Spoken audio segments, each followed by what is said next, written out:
Hello guys, আজকে তোমাদেরকে শেখাবো যে ব্লগ ভিডিও কি করে বানাতে হয়। তো এই ভিডিওটা কন্টিনিউ তোমরা দেখো, আমি তোমাদেরকে step by step blog video বানানো শিখিয়ে দেবো। আর তোমাদেরকে শেখানোর জন্য আমি নিজে চলে এসেছি একটা জায়গাতে। তো যখন ব্লগ ভিডিও বানাবে তখন কি করবে, তোমরা প্রথমে ক্যামেরাটা অন করবে, ঠিক আছে? অন করার পর যেইখানটাতে তোমরা যাবে, যে জিনিসটা দেখাবে সেই জিনিসটা প্রথমে তোমরা এভাবে দেখিয়ে দিবে, মানে সেই জিনিসটা সামনে দাঁড়াবে। হয়তো আমি যেরকম এখানে এসেছি এই রডটা দেখাতে, ঠিক আছে? তো আমি যেভাবে করছি এভাবে তোমরা ব্লগটা স্টার্ট করবা এবং বানাবা, দেখবা তোমাদের ব্লগ ভালো হবে, ঠিক আছে? তো দেখো, ব্লগ বানাতে গেলে প্রথমে কি বলতে হবে, হয়তো কোনো জায়গা তোমরা গেলা ঘুরতে বা কোনো জিনিস দেখাচ্ছ ব্লগের ভিতরে, তখনকার কি বলবে। দেখো বন্ধুরা, আমি চলে এসেছি এই জায়গাটাতে, কি সুন্দর একটা জগন্নাথের রথ এখানে তৈরি হয়েছে। তো এই রথটা আগামীকাল আছে রথযাত্রা, তো এটা তার জন্যই বানানো হয়েছে এবং কালকে এটা উদ্বোধন হবে। তো যারা যারা আসতে চাও তারা তারা চলে আসো। আর এই জায়গাটা হচ্ছে আমাদের মালদা জেলার রূপ সনাতন মন্দির বলে এই জায়গাটা পরিচিত লাভ করেছেন। আর এখানে আমার পিছনে দেখতেই পাচ্ছ, এখানে বিরাট বড় মন্দির রয়েছে। আর এর ভিতরে রাধা কৃষ্ণের মূর্তি রয়েছে এবং আরও বিভিন্ন ধরনের দেবদেবী রয়েছে। তো তোমাদেরকে সম্পূর্ণই দেখাবো, তো তোমরা শুধু সাথে থাকো এবং সঙ্গে থাকো। স্টেপ বাই স্টেপ তোমাদেরকে পুরো জিনিসটাই দেখাবো, সবাই দেখতে থাকো, কেউ স্কিপ করবে না। তো বন্ধুরা দেখছো, এটা একটা কাঠবাদামের গাছ, এই দেখো কি সুন্দর কাঠবাদামের গাছ। আর এখানে অনেকগুলো কাঠবাদাম ধরে আছে গাছটার ওপরে, ঠিক আছে? আর এটা হচ্ছে রথ, আর এটা হচ্ছে আমি।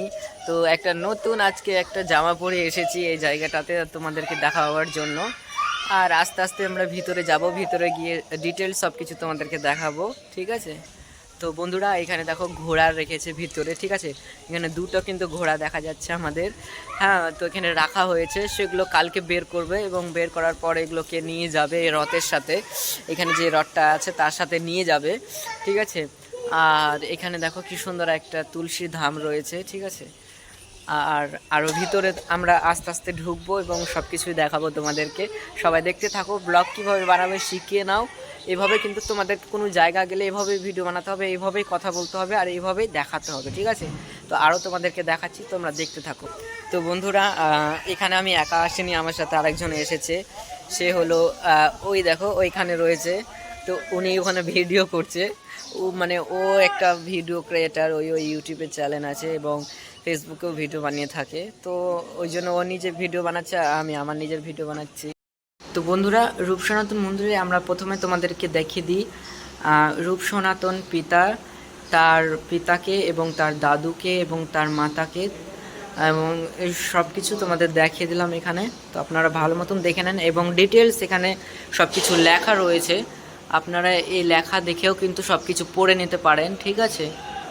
তারপরে এখানে রয়েছে দেখো কুষ্টি পাথরের সব দেবদেবীর মূর্তি। তো এখানে এই দেখো সোনার চোখ করা আছে এই দেবীটার, ঠিক আছে? তো এগুলো সব কিন্তু খুব সিকিউরিটিভাবে রাখা হয়েছে এবং এখানে সিসি ক্যামেরায় বন্দি রয়েছে প্রত্যেকটা সেকেন্ড। তো এগুলো যারা দেখতে পায় না তারা আপনারা এই ভিডিওর মাধ্যমে দেখতে পারেন এবং দর্শন করে আপনাদের মনস্কামনা পূরণ করে নিতে পারেন। তো আমরা অফ সিজনে অফ টাইমে এসেছিলাম, যার কারণে কিন্তু মন্দিরটা পুরো ফাঁকা, কিছুক্ষণ আগেই ভিড় ছিল। তো এখন সকল ভক্তগণ সবাই চলে গিয়েছে। তো এখন আমরা শুধু ফাঁকাতেই এসে তোমাদেরকে ভিডিওটা দেখাচ্ছি, যাতে তোমাদের দেখতে সুবিধা হয় এবং বুঝতে সুবিধা হয়। এবং এখানে কতক্ষণ এই মন্দিরটা খোলা থাকে এবং কখন কি পুজো করা হয় সব ডিটেলস কিন্তু এখানে লেখা আছে, আপনারা কিন্তু চাইলে পড়ে নিতে পারেন। এই মন্দিরটি মালদা জেলাতে অনেক পুরাতন এক মন্দির, কিন্তু এই মন্দিরের যে রূপচর্চা রয়েছে সেটা দেখলে আপনারা মনে করবেন যে এই মন্দিরটা হয়তো নতুন, কিন্তু নতুন না, এটা বহুত পুরনো এক মন্দির। কিন্তু এই মন্দিরটা যত্ন এবং সব কিছু চাকচিক্যন রাখার জন্য এখনও কিন্তু নতুনের মতন চকচক করছে, কেউ বলতে পারবে না যে এটা পুরাতন মন্দির। সবাই দেখে মনে ভাববে যে এটা হয়তো পুরনো নতুন মন্দির, কিন্তু না, এটা পুরনো মন্দির। এখানে মুক্ত হস্তে সবাই দান করছে, যে যা যা পারছে।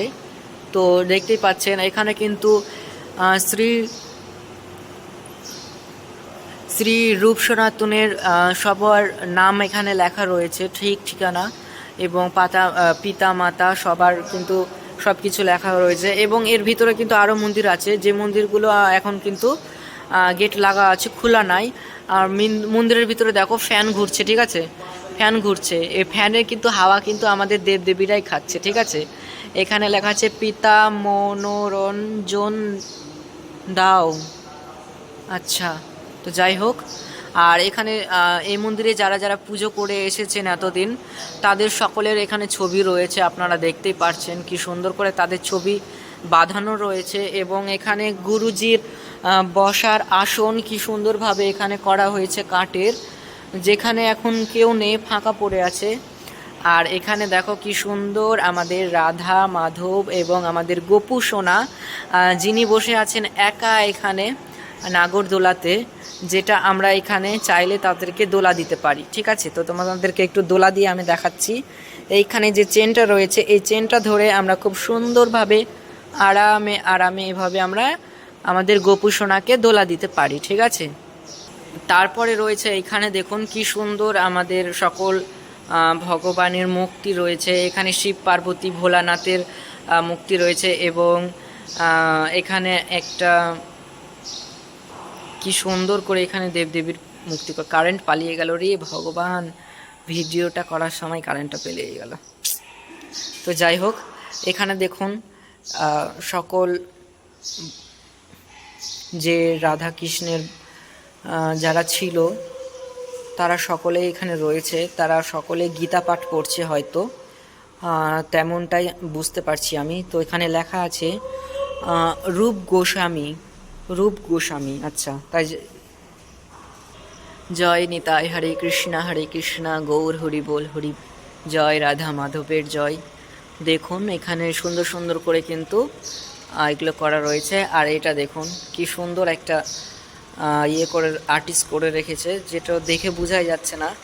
আর এখানে ঘোড়া রয়েছে কি সুন্দরভাবে। তো মানে প্রত্যেকটা জিনিসই খুব সুন্দর, আকর্ষণীয়, দেখার মতন জিনিস, দেখে খুবই ভালো লাগলো। আপনাদের কেমন লাগলো অবশ্যই কমেন্ট বক্সে লিখে জানাবেন।